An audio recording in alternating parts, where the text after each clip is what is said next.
Welcome to 8 in the Box. This is the podcast where we talk football. I am Dave Sharapan, the Sportsbook Consigliere. You can find me at SportsBK on Twitter. We're on YouTube. We're on TikTok. We're on all kinds of stuff. Cash Considerations. This production is brought to you by Cash Considerations. And also with me, I bring every single week my guy in West Virginia. He's got that beard looking good, A game ready to go. Brad Howe at BradHowe07 on Twitter. B Howe, what is going on with you, sir? Hello, Consig. It's good to be back. We got another week. Do you realize how close we're getting to the midway point of the college football season? We are not far away. Like next week, we'll be at the midway point. It's unreal how fast it goes. I can't believe how fast it goes. I was looking at, records and going back on a couple of things. I'm like, we're 5-6 games in already this season. Yeah. It's incredible.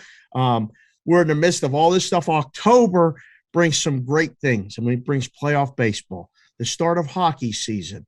They're talking about college basketball and NBA. We're not going to talk about that today. This is where we talk football, specifically college football. And I'm just going to throw it to you because we got so many things to cover. We keep it tight here. We run this 2-minute offense very, very well. Get to it. Where are you taking us this week? Where are we leading off? All right, let's start. And you're right. We lead the country in tempo. Pace per game, that's us. We lead it. Here we go. First game, we're going to start you with a weeknight game. We did this last week, too. We're going to lead off with a weeknight game. Friday night game, Stanford at Arizona State. This line is already moving up a little bit here. Arizona State now favored by 13. We're approaching the 2-touchdown territory. This is going to be a theme. I'm going to start it with this game, but it's going to be a theme as we move throughout our games that we're doing today. Both of these teams in interesting spots. They had good wins, each of them last week. Yes. Arizona State takes down UCLA, big win. Stanford, probably the win of the week, getting number 3 Oregon in overtime. So before we dive into any numbers or any names of guys on this, you see the line, you see where it's at. Both teams coming in. Is there a flat spot? Is somebody buoyed up? What's your initial take on this game? Well, the initial take is that Stanford really got a game that they probably, obviously they weren't favored to win at Oregon. They were 8.5-point dogs at home, but that letdown factor feels like more of a factor in looking at this game than Arizona State going on the road to UCLA. And really, they smacked them right in the mouth. They won that game, 42-23.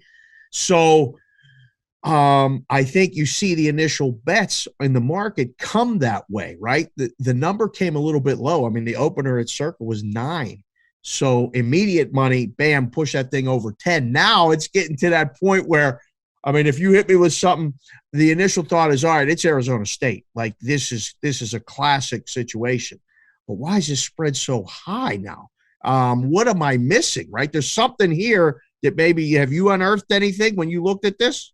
Well, I think Arizona State's probably on paper. You look at them, they're the better team. Their defense has been pretty good, but Jaden Daniels at quarterback has been very good. But Tanner McGee, since he's taken over for Stanford, don't overlook him. 10 touchdowns, no picks. People may have forgot about him. He was the number 4 recruit behind a Trevor Lawrence, JT Daniels. That whole class in 2018, he went on a mission for a couple years. I think people might have forgot about him. He's really good. So I'm with you. I think my initial lean would have been Arizona State, but you're giving me enough points here. When do I come back on Stanford? It's got to be close, right? We've almost got to be close to pulling the trigger on Stanford at nearly 2 touchdowns. When we talk every week on the game within the game on your show, we talk about, are you too late to the party? Is this one of those things that, like, you like Arizona State, but by the time you get to this video or you get to actually put the bet in on Saturday, this thing's 14. It's either Stanford or pass at that point. You can't lay a bad number. Listen, closing line value, that's a whole nother thing that you can follow along on Twitter. People talking about that everywhere. I like Arizona State, but I'm very cautious now about laying this big number. And we talk totals on here too. 51.5. To be honest, that feels a little bit light for this game. Arizona State scores a lot of points. It feels like they score like 30 points every single game. Can Stanford keep up? That's the question, I think, for me. Can Stanford win this game? I think you're asking a tall task of the Cardinals to go and win this game. So not in a hurry to take the points, but not in a hurry to lay them either. Sometimes the number just feels right, and you maybe have to look for another game. But I think the total over. That's the initial lean. All right, let's head to another one. Let's go to – this would be an SEC matchup here, Dave, with Oklahoma and Texas in the Red River Shootout. Red River Rivalry. Did I say something wrong? Did I misspeak there? No, you did not. We're going to have to say that going forward, so we might as well say it now. We're trying to stay ahead of all the stuff with everything that we do here at 8 in the Box. So, yes, an SEC matchup, the Red River Shootout. Go ahead.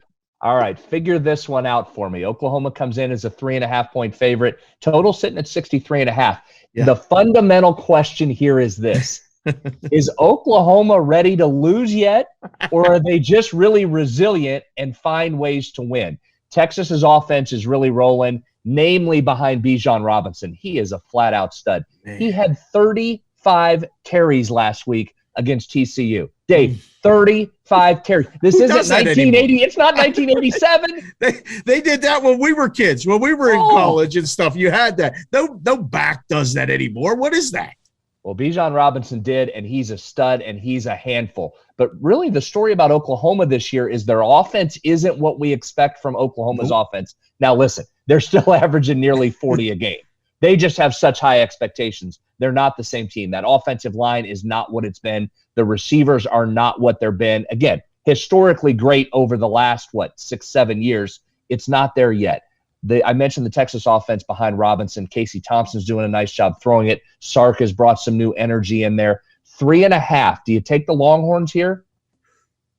This game is so crazy every year, is it not? Like, when do you not have a Red River Shootout that doesn't have something crazy happen, but also a back and forth and a high score? It feels like it's a high-scoring game every time they play.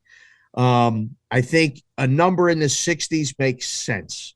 63.5 sounds about right. I mean, I think as high as 65, and then the under buy would come in. I'm leaning Texas. I think it's time that Oklahoma loses. How many times can they get by like they're getting by, right? Last week, 37-31 at K-State, big favorite. They're 1-4 against the spread. They're 5-0, but 1-4 against the number. And maybe is this the breakout week where they just go and cover? I don't know. I don't think so. I'm leaning Texas. Not in love with it. Do you have a strong feel for the side in this thing? I don't, but I think I would side with what you just said, and you just hit a key point.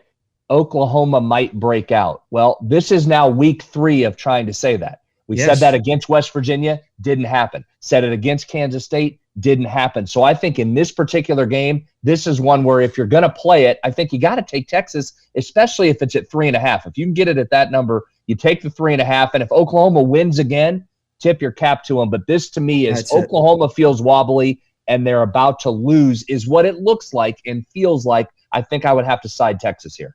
Yep. I figured you to come with the Texas Rangers hat, to be honest. I thought maybe we would. I was going to do it too, but I got a reason why I'm wearing this, and I'll get to that when we get to this game that I'm repping. But I'm with you. Okay, go ahead. Because I'll have some gear later, but we got to win a couple more bets here with your advice before I go purchase the gear. Okay, we're not there yet. Fair enough. We're not there yet with Texas. All right, let's move on. Stay in the SEC. Arkansas and Ole Miss. This is another one. All right, we're going to talk about spots and collective. And listen, I get it. It's much easier to come on here and talk about analytics and numbers than it is trying to handicap a locker room full of 18 to 22-year-olds. I get it. I spent my whole career around them. It is really hard to do. I get that. But let's look at this one. Both of these teams come in off big losses. Man. And Ole Miss in particular, the Lane Train doesn't come into anything. He doesn't tiptoe into the room. He walks into the room and drops bombs on you, right? Yes. Well, Alabama and Nick Saban just said, get out of here. You're not ready yet. Just go away. Get out of here. You're not ready for us. So both of these teams trying to regroup. Ole Miss by 5, 65.5 is the number. Do you have an initial lean before we even talk personnel or numbers? Dog. I'm just taking the points in this game. Immediately, my first thought is this. How do you recover from that? Well, I think both teams you get kind of on the buy down, right? Like, so they're both recovering, they're both bouncing back, they're both all the terms. They're coming to this game going, all right, now we got to fix whatever that was. They played the two best teams in the country. Okay. I mean, but Arkansas, after a disastrous, I mean, you talk about a first quarter that couldn't have gone any worse. It couldn't have. They're getting 6 points. The initial number is just 5. It's up to it's painted 6 now across. My first thought is dog. That's the only thing. Why were you thinking this is Lane just bounce back? We're going to score 100 now. Yeah, now thanks a lot. Now you gave me pause. I'm glad I haven't fired on this yet. Now, I don't like if it starts to creep towards that 6 and 7, I'm not in love. We might have to find somebody to pair this with for a 2-team money line parlay. But I like the Ole Miss side just from the standpoint of and I know Arkansas has been very good this year, probably exceeded expectations to this point. But Matt Corral was winning the Heisman just a week or so ago. Is he still winning the Heisman now? Like, no, because that was the September Heisman Award. Now we're in October, so now you got to find a new one. So he's not still winning it. Okay. But that didn't mean his talent disappeared in a week. No, that didn't mean this Mississippi offense talent-wise disappeared in a week. They just ran into the buzzsaw that's Alabama. I actually feel better about Lane wanting to get it back, Corral wanting to get it back, and going at this Arkansas defense. It's been very good, but I kind of trust Corral and that offense better than I do, or more than I do Arkansas. I was liking Ole Miss here. So do you like Ole Miss's defense? That's better. The question. It is better? Yeah, okay, it's better. Yeah. Competitively wise, I like Arkansas's defense and where they're at in this game a little more than Ole Miss, Corral, and their offense. So that's my initial thought. I would side with the points, but I mean, the total 67. There's not going to be no defense played in this game. Are we going to get the SEC game where they're just going to score 100? Because they didn't score 100 last week in the game against Alabama. I mean, they only put up 21. Bama put up 42. So we got 63 points. Guess what the total is here? Just a little bit more than that. Kind of makes sense when you put it all through. I think Arkansas scores enough to cover. Okay, there you go. All right, we're on opposite sides there. Just real quick, the Ole Miss defense, if you like the Pro Football Focus grades, which you know I do, their defensive grade for the first 3 games in the 70s. It was down into the 60s for Alabama, but who's not? Now, I think Arkansas is clearly the second best team that Ole Miss has played. Louisville, Austin Peay, Tulane, and Alabama. So you might be onto something there. Give me Corral, and I don't like being opposite of you on this, but give me Corral to bounce back with a big day. Sometimes opposites attract. I mean, that's how we got together to do the show. It's okay. You can like opposite sides of the game, and we can talk about it, watch the clips later, and say you were right, I was wrong, you were right, I was wrong. Happens. But I met some people down on the Strip this week. We're walking and we're talking, and they said they were from Arkansas. And they saw my shirt, and they were like, hey, we just started talking. Arkansas expectations were not high. They're riding high right now. I think they kind of, I mean, they took it from Georgia, but I don't think that they're discouraged. I think their expectations are still, let's keep going. We're right there. Yeah, and they should be. Remember, their win total was at 6. So this is a big game against Mississippi for the win total, whichever side you're on. You're looking good if you have Arkansas right now with the 4, but if they beat Ole Miss, you can get ready to start cashing that over ticket if you were on the over 6. All right, I'm going to SEC again with you. Georgia, Auburn. Whoa. Now here's another one. All right, Man, we just saw Georgia's defense is as advertised. I don't know how you score against them. So they get Auburn here. You're going to have to tell me the latest line because it's creeping over 2 touchdowns, which seems like a big number on the road for a Georgia team that has questions. And here's the first question. Before we get it, everything we say after this doesn't matter if JT Daniels is out. There's still some question about whether he's going to play or whether Bennett will be at quarterback. So check that. Take everything we're saying here, but don't do anything till you check and see what the quarterback status is at Georgia. My question here is, you just don't know what Bo Nix you're going to get. Nope. He made maybe the play of college football history of all time last week with that scramble and that running around. He's been good for the most part. We saw this Auburn team go into Happy Valley, your Happy Valley, on a whiteout and hang around with a very good Penn State. Put some points up. Put some points on a very good defense. Yep. But this defense might be in a little different place with Georgia. But can Georgia score enough? Will they be interested in scoring enough to cover a 2-touchdown-plus spread on the road? Oh, I don't think you have to question Georgia's being interested enough. I think you have to question the only thing with Georgia is are we able to take this show on the road? They look great between the hedges. I mean, they obviously look like the second best team in the country and arguably a team that could probably hang or beat Alabama. That's the measuring stick. But going into Auburn is not an easy task either. And you're going to lay 15 up to 16 in a couple places. Laying 16 in a game where the total is 47, that's not for me. That's definitely, I don't have any interest in that. The only side I would like in this game is Auburn, is Knicks, and them being a play away. I mean, they threw that fade in the end zone against Penn State. Otherwise, they should have ran the ball. They would at least had a shot to win the game. They would be 5-0. So, I mean, 4-1, but 3-2 against the number. Georgia's only not covered one of their 5 games, so they're 4-1 against the spread. This is a great football game, and I think the dog would be the side for me. And I mean, can we go under again? I mean, is Georgia the under that Iowa is not? Well, Iowa under was good until it wasn't. I think Georgia games under are good until they're not, because I don't know how much Auburn's going to score, but I'm also not sure how much Georgia's going to score. Yeah, and see, that's where I land with the Georgia, and it's not so much can they, it's more will they. I mean, Kirby Smart kind of plays it a little bit. He's got this great defense. You just get up, and you don't have to keep scoring on people. You can relax a little bit and chill. I mean, 37-0 against Arkansas, 62-0 against Vandy, but that's Vandy, 40-13 against South Carolina, 56-7 against UAB, and that 10-3 against Clemson. Is this a 28-14 and you look at an under here, or can Auburn score more than that? Here's my concern. I think you're probably right from a number standpoint that if you're going to get 16 for a home team at Auburn in the SEC, I think you've got to go that direction. But what would scare the heck out of me if I'm holding that ticket, Dave, is that this is the week Bo Nix gives you 3 turnovers against that elite defense, right? He has been so good, so good. But we've seen now, usually his troubles are on the road, not at home. So that may negate that.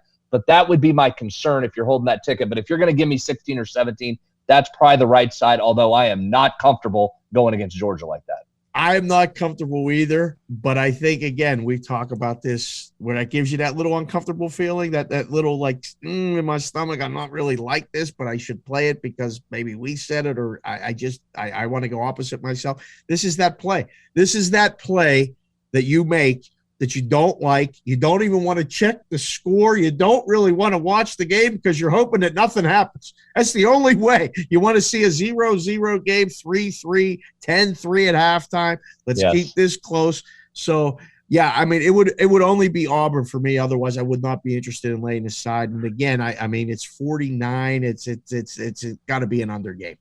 Yeah, if you can get that 49, that's it. Because I was going to say that 31-14 feels like that's very doable, right? That feels like a score. If you said to me right now 31-4, I'd say, oh, yeah, that sounds right. That's what that score could be. It's 47 actually painted across where I'm looking now. I was looking at the wrong game. So it's 47 is the actual spread or the total.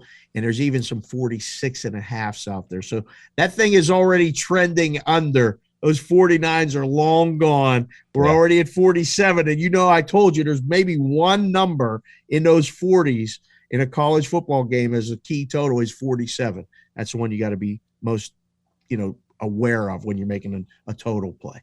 All right, let's head to the Big Ten, and this will play into what you're wearing right now. Speaking of unders, very perfect opportunity to talk about Penn State at Iowa. This could be fun, but let me quantify fun. You better like defense. You better like ground it out. You better like I formation, handed it to the fullback here if you're Iowa. Here we are on Iowa. Now, listen, I almost showed up in an Iowa Hawkeye jersey today. But you got one of those? They let us down last week. They let us down last week, the under. They did. Tunga Bailoa had 113 interceptions. Wait. I think he just threw another pick. Oh wait, I go mean, ahead. Sorry. bless his heart. He had been so good up to that point. And as we talked, the Iowa defense was elite. That was going to be a different animal. Deontay Demas, unfortunately, went out with an injury. We hope he's okay long term. The really talented Maryland receiver. That was just a totally different animal for Maryland going against that Iowa defense. But here was what got me about Iowa. Their offense looked really good. Now listen, Maryland's defense is not Penn State's defense. I get that. But Iowa showed you a little bit, not just in execution. Their play calling was a little bit different. They were passing to open up the run. So a little bit different there for Kirk Ferentz, telling James Franklin, hey, you don't necessarily know what I'm going to do here. But let's get back to this one. Iowa by 2.5, 41.5 total. You tell me the most recent line. These numbers are – this is a tight line for good reason. Two of the top 5 scoring defenses in the country. Big Ten rivals. These two always seem to play a fun game, but that's a low number. Can we go under again, or are they baiting us there and we should go over with these two teams? Tell you what, it's 41.5 at the circuits, 41 or 40.5 everywhere else. Now, this was a fun one for me because everyone knows that I went to Penn State because I tell everybody I went to Penn State, and it's right there on my Twitter at SportsBKConsig. Well, all the boys that I know in the brisk rooms here in town were texting me on Saturday, what do you make the Iowa game? What do you think? What do you got the total? So I was trading before they actually posted the numbers. And it was very interesting because one of them was daring enough to make Penn State the favorite. He said, I make Penn State 1.5. I said, are you out of your mind? They ain't going to Iowa winning a game. Another guy said, what do you make it? I said, I'll make it 2.5. Make it 2.5 and 41. They're like, wow, you're really low. I got 43. I said, you tell me who's going to bet over in this game. I don't think anybody. So now you put it right on that number, 21-20. We've seen some crazy Penn State Iowa games over the years, right? I specifically remember a 6-4 final. Crazy stuff happens, block punts, last-minute touchdowns, fumbles, all kinds of stuff. It's going to be a great game. I was very confused today when I got dressed to wear on the show, so I had to wear the Penn State gear. But this stripe right here is the Iowa stripe that they have on the side of their sleeve. It's just like the Steeler uniforms, which they borrowed from to make their uniforms. So I'm very conflicted every time these two teams play because, where you went to college is where, they got your heart. But, I mean, I know the Steelers in that relationship for 51 years. I mean, I was born in a terrible towel. That's how they wrap you in Pittsburgh. So black and gold, still special to me. I want Penn State to win this game so bad. There is just the Big Ten excitement is back. We got their top 5 teams in the country this matchup. One of them is not going to be after this game. I think I was going to win the game. I'm sorry, Penn State people, all you people saying it. I think it's asking a little too much for Franklin and the boys to go there and to win, and I hope I'm wrong. I do. But the book guy in me knows this number's trending backward. I think the public is coming in on Penn State. Listen, it would make me overjoyed to see Penn State win. And can they do it? Yes. But my initial thought right now as we record on Wednesday is that I was going to win this game. Very interesting. I did not think you were going there. Big question here, as it is in every game, but particularly with these two teams. Who takes care of the ball? Iowa's for 16 they have 16 takeaways. Penn State has 9. Who protects the ball? Who pressures the other one? Iowa's offensive line has been a little leaky in the past game. People have been getting pressure on them. Yes. I think I'm with you. That's interesting. I didn't think you were going to go that route. But as someone who was born in Iowa City, Iowa, at the University of Iowa Hospitals, how do I go against my Hawkeyes? I need another win. I'm showing up in a jersey at some point, some Tiger Hawk gear emblazoned across my hat. Have you ever been to a game there? In Kinnick Stadium, I have. It's a huge home field advantage, is it not?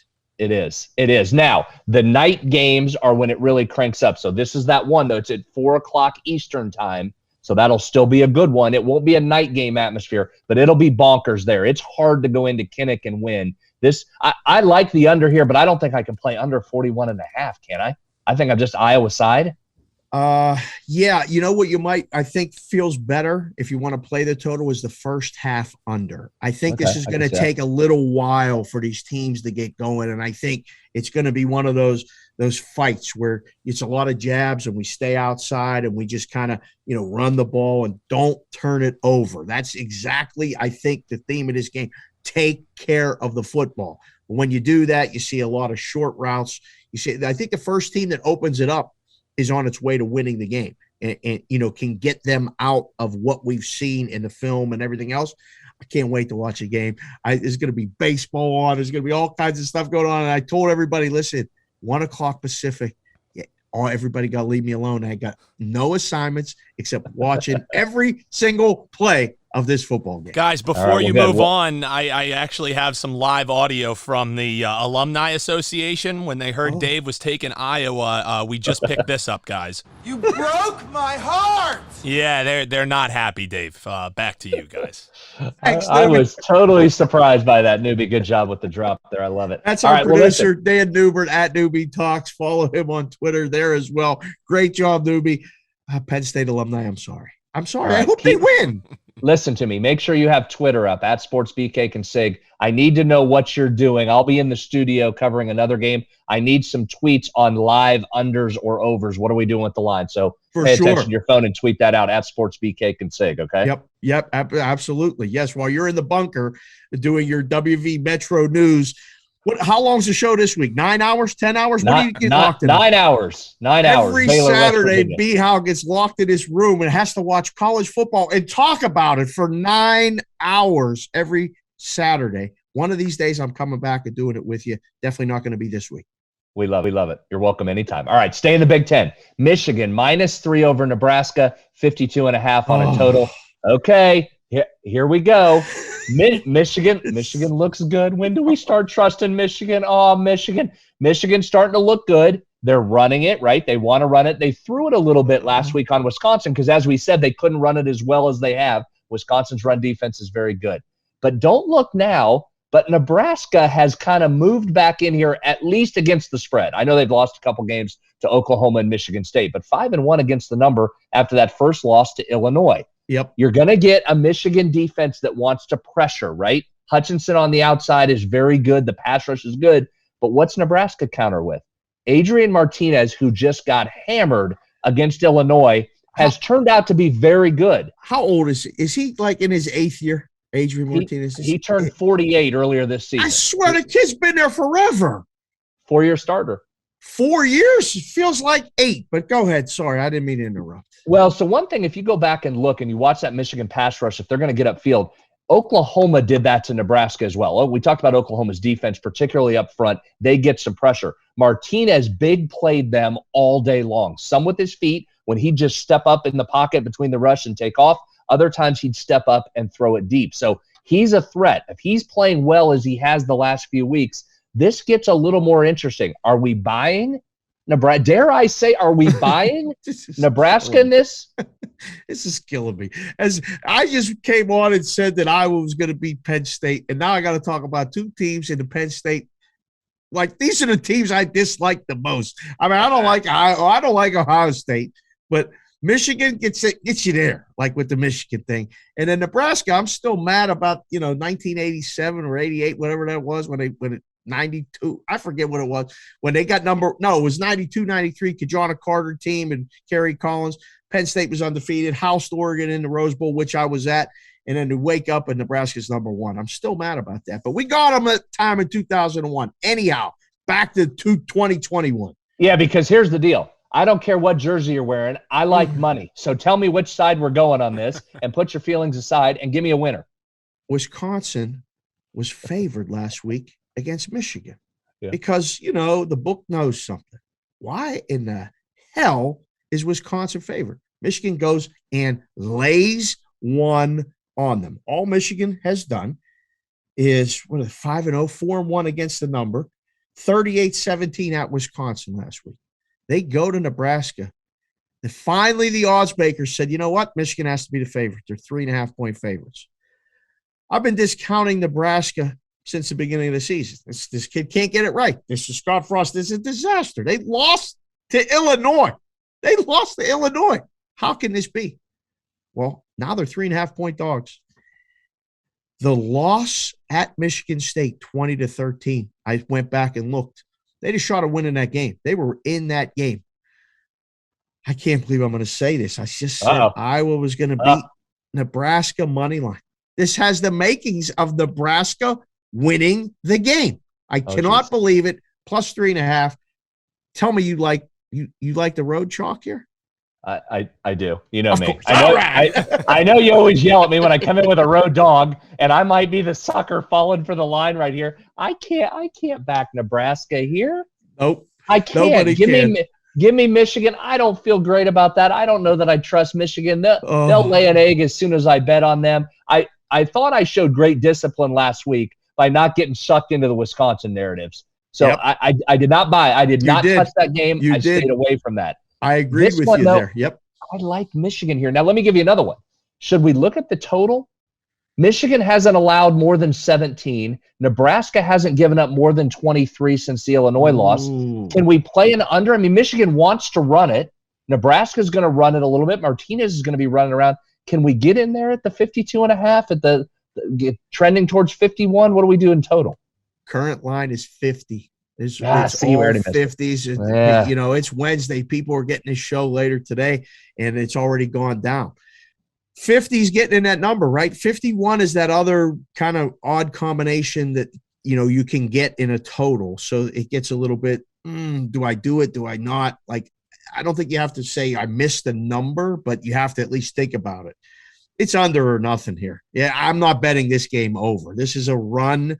Michigan has not disguised anything they're doing. We run the ball. We're not looking to take too many shots. When you turn the ball over, we're going to capitalize. Your man Martinez, as long as he don't turn the ball over, I think Nebraska's going to be in this game. He turns the ball over twice. Michigan capitalizes. They win and cover probably by double digits. But book guy and me says take the home dog. Oh, okay. Well, I wish I would have fired on the under before saving it to get your advice on the show. It moved on us, dang it.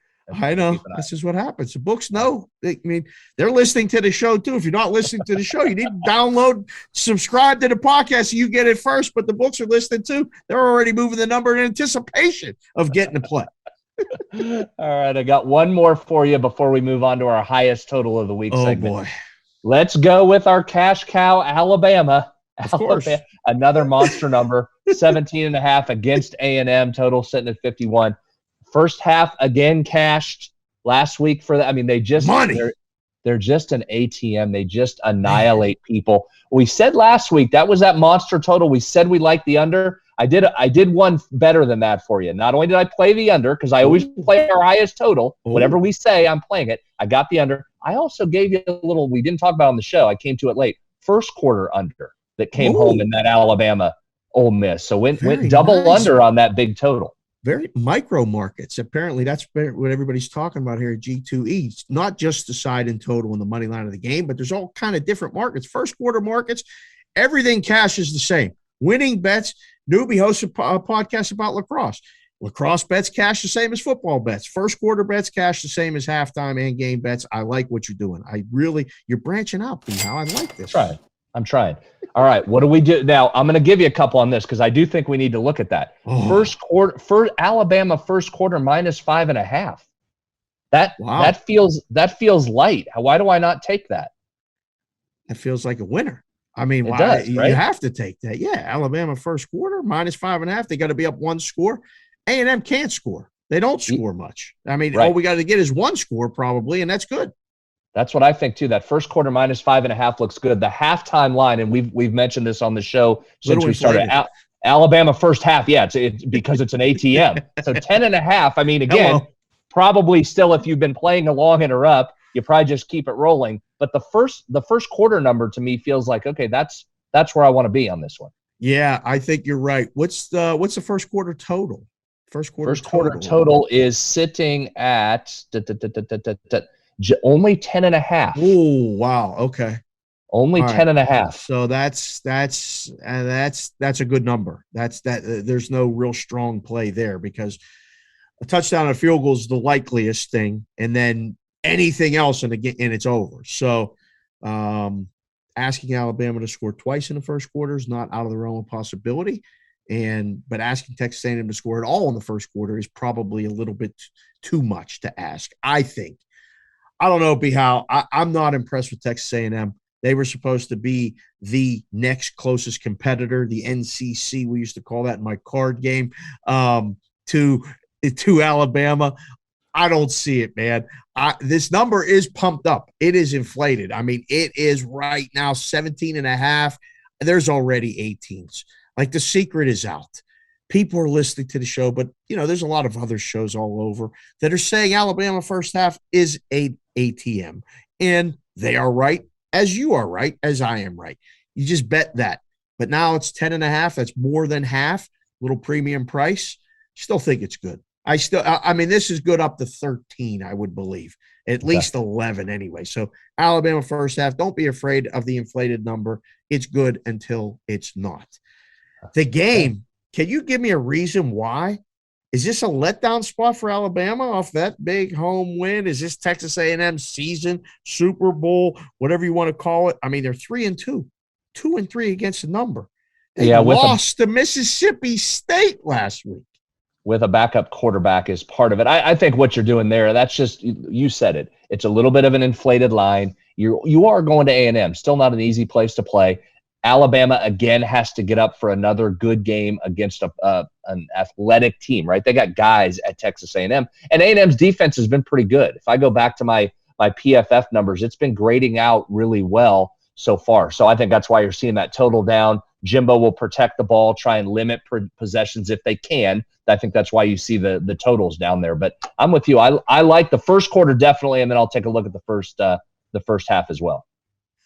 All right. Well, I mean, it's Bama or nothing for me. I'm riding this Bama train as long as it continues to make another stop.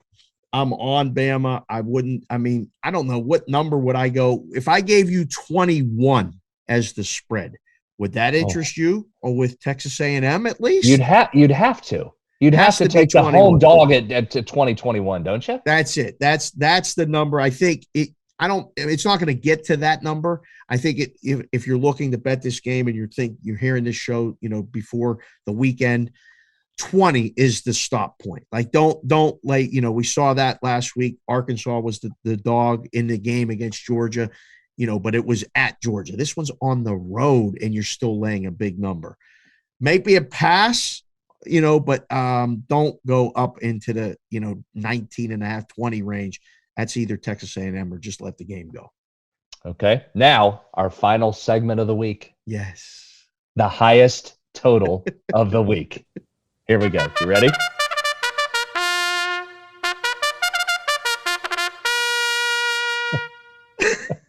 Let's go. Now we're ready to go. There's a trend developing in this segment. There's a serious trend developing. Pretty good. Unders.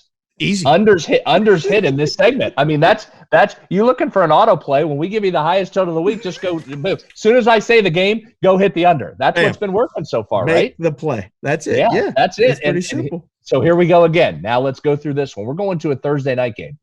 Coastal Carolina and Arkansas State. So you got to jump on this quickly once Coastal this gets Carolina, out. known as the what? Chanticleers. Oh, I love just that word. It sounds so good when you say it. What about Arkansas State? What are they? Red Wolves. Of course, I knew you knew that. I'm going to get you one of these times, but very nice. Chanticleers. By the way, I don't know if you're much of a golfer, but the Coastal Carolina, very nice on-campus golf course there if you're ever down in the Myrtle Beach area. And really? Like to play. It's very nice. Played it a couple times. Yeah. Oh, yeah, wow. absolutely. Okay, here we go. Let's go. Coastal averaging nearly 50 points a game. Arkansas State. Did you say 5-0? 50, 48 to be exact. 48 points a game for Coastal. Okay. All right. Grayson McCall's been tremendous, their quarterback. Tweaked his ankle last week, but should be fine and plays. But here's what's interesting. They run it, the Chants run it 59% of the time. So they've got explosive plays on you. They're scoring a bunch of points. Man. They're going to run it. Now, Arkansas State, Butch Jones has taken over Arkansas State, former Cincinnati coach, former Tennessee coach, former WVU assistant back in the day. So Butch has taken over Arkansas State. I'm not sure they could stop the two of us and Newbie. We lined up with an offensive line. They're not stopping anybody, Dave. I don't know if you've ever seen the film. Newbie was a tremendous lineman. He could block. He could. All I had to do was I could walk behind Newbie. He clears out the path. Well, I think we could do it against Arkansas State. Now, here's what they do. They throw it 74% of the time and run 84 plays a game. So they've got to be a little bit careful here. A bad defense with an offense that wants to throw it and run a bunch of plays against an explosive Coastal Carolina offense. So there's your concern there a little bit. Now, let's look at this. Coastal's schedule has been Citadel, Kansas, Buffalo, UMass, ULM, and now Arkansas State. Man, so they have some bad teams. That's some bad football teams. Right there. They have not gone over 72 in any of these games. The number's now ticked up to 73. Our total is 73. Wow. So Coastal hasn't got to that number against a bad schedule so far. Do they in this one? Does it get to 59-14, 59-17? 59-14 would push you now at this point. Over, under 73, Coastal and Arkansas State. All those highest numbers, total of the week. All those numbers say you got to play the over, but I mean, we keep doing the trend. We got the lead-in music from Newbie, and we know to play under. I'm very confused right now. Like, I think after listening to everything, I want to play the over. Maybe the team total over for the Shants. I think it's Shants. Is it Shants or Shants? Shants. I think it's Shants. I just like the way that sounds. Yeah, the Shants. So I think the Shants team total over. Then I don't have to rely on, what are they, the Sea Wolves? What'd you say? Red Wolves. Arkansas State. Red Wolves. Sorry. I know I'm listening to the show. I got a lot of things going on. 46.5 team total. 46.5 for Coastal. 46.5. That seems doable. The over on the team total seems doable. Perfect. See, because I'm going. Now, 45 was the number that I thought in my head. And you said 46.5. I'm like, ugh, I don't know now. Like I that's a great number. Over? I mean, if they get to 49, can Arkansas State score enough to push you over that? Over the 70? I mean, to me, I got to play on the trend. The trend for our highest total has been under. You get a team in Coastal that's going to run it. Now they're going to pop some big plays. You're only asking Arkansas State, make a few tackles here. Don't give up 4 2-play drives. Make them work a little bit on the ground for you and give us a little under here. I ain't breaking a trend. I'm saying the game under, but I like the Shants over. They get 49. I don't care what the Red Wolves get. How about that? Right. What do you think? I might do both of those. I'm going under. I'm just doing the under just because of the trend of what these games have done. The way they're under, but I like your little micro play there. Okay, that's it. Right. That's it. So that's it for me. I got one for you, the B-House special that we did not make the cut. Notre Dame is going to Virginia Tech. Okay, Notre Dame finally got whatever they had coming handed to them last week, right? We got, what are they? Notre Dame at Virginia Tech is right now a road favorite, B-House, -1. Enter Sandman. What do you think? It's a hard place to play, but I watched Virginia Tech up close here. I got to be honest. They did not have much of an offensive scheme or system. Burmeister scrambling on not design quarterback runs, but pure scrambles seemed to be really their only offense. And that was effective against West Virginia. He was very good. I know you tell me don't do these road dogs. Lane Stadium is Lane Stadium. I've been in that building when the press box is actually moving. Say Notre Dame. Sam Notre Dame. Give me Notre Dame. Say it. Notre Dame. All right. I'm taking Virginia Tech money line. Enter Sandman. That's going to do it for the show. 8 in the box. That's my guy, B. Howe, at Brad Howe 07. Our producer of the show, Dan Alexander /Newbert, at Newbie Talks on Twitter. I am Dave Sharapan, the Sportsbook Consigliere, at SportsBK Consig on Twitter. Thank you for joining us. We are still Penn State, and I hope they win, but I'm still not sure I'm going to bet them. Thanks for joining us. We'll be back next week.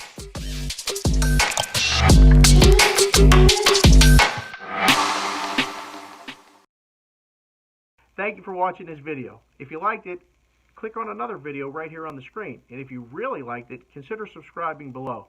Thanks for watching. We'll see you again soon.